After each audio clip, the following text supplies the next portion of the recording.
balik lagi di G-Vlog. Dan teman-teman, apa kabar? Kali ini G-Vlog akan mengajak teman-teman ke satu tempat yang sudah mulai ditinggalkan oleh katong punya basudara semua. Mau lihat apa saja koleksi yang ada di sini? Karena kali ini G-Vlog akan ke Museum Siwalima. Stay terus!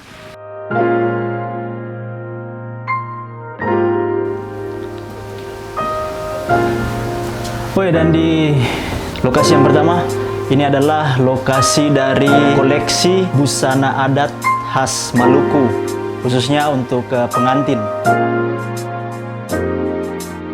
Bukan hanya busananya, tapi ada juga barang-barang yang digunakan saat acara pernikahan pada zaman itu. Contohnya ada sirip pinang, ada uang untuk pengganti air susu ibu, kemudian ada sopi yang mana masih digunakan sampai sekarang di setiap acara, bukan cuma pernikahan, dan lebih banyak. Bukan hanya dari Maluku, tapi dari seluruh Nusantara. Bisa teman-teman lihat di sini. Setelah ini kita akan lanjut ke dalam untuk koleksi-koleksi yang lebih khas lagi dari Maluku. Stay terus!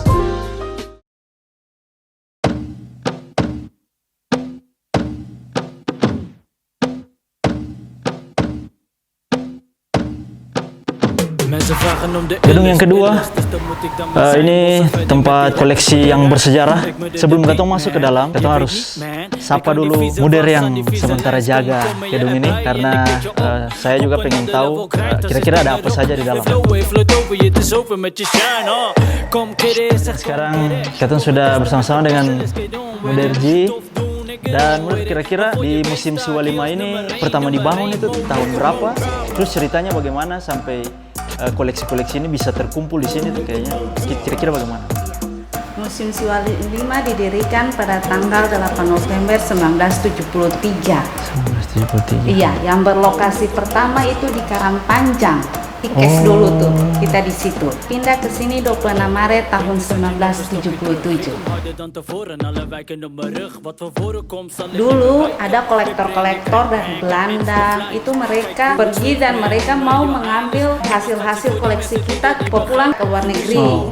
Jadi di pelabuhan itu ada undang-undang yang melarang tidak boleh benda-benda koleksi dibawa ke luar negeri. Makanya disita semua benda-benda koleksi yang ada. Ya, dan ini juga FYI buat teman-teman, hasil koleksi-koleksi museum ini seperti yang tadi udah cerita. Saya sendiri juga baru tahu.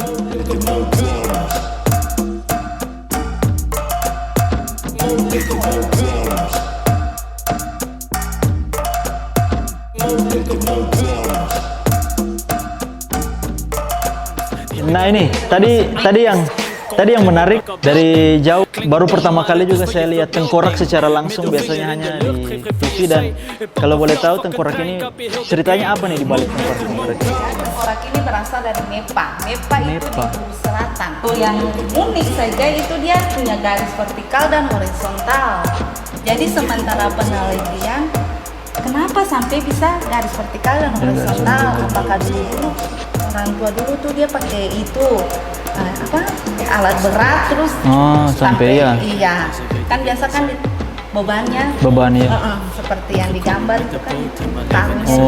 Iya.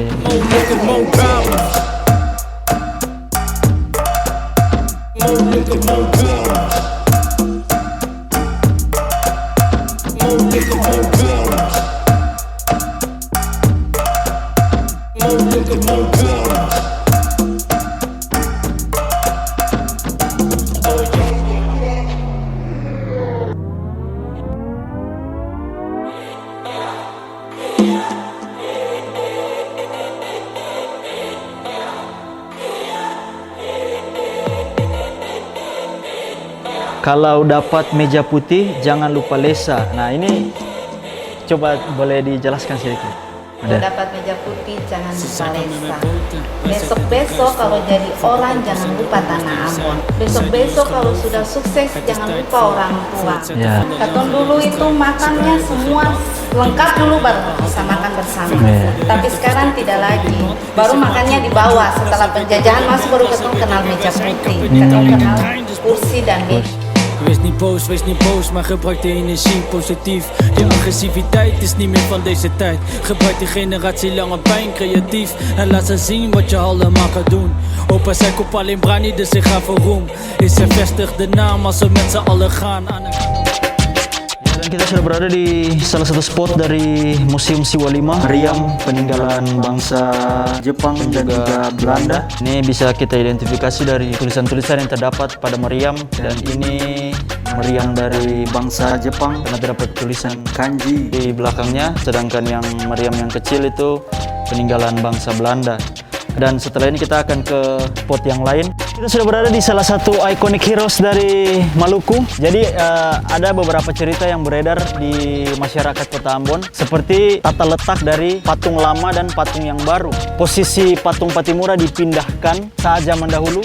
Saat Patimura digantung, proses penggantungan itu harus di pinggir jalan sehingga bisa disaksikan oleh setiap warga yang melintas, dan lokasi yang diyakini terjadinya penggantungan itu adalah lokasi patung yang baru. Kenapa? Karena dulunya yang namanya Jalan Patimura itu sambung sampai di depan Benteng Victoria. Dan buat teman-teman, saya mau mengingatkan bahwa jangan sampai kita menjadi bosan dengan sesuatu yang menjadi identitas kita. Jadi buat teman-teman, masih banyak cerita di balik Museum Siwa 5 ini yang belum saya ceritakan atau saya tampilkan di G-Vlog kali ini.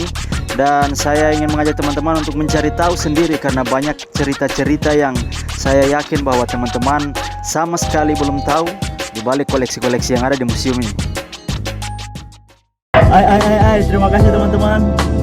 Jangan lupa like, share, komen kalau suka video ini, dan jangan lupa juga untuk subscribe, kemudian nyalakan lonceng notifikasinya, jadi kalau misalnya saya punya video baru, teman-teman langsung diberitahukan. Jangan skip iklannya juga. Dan stay terus.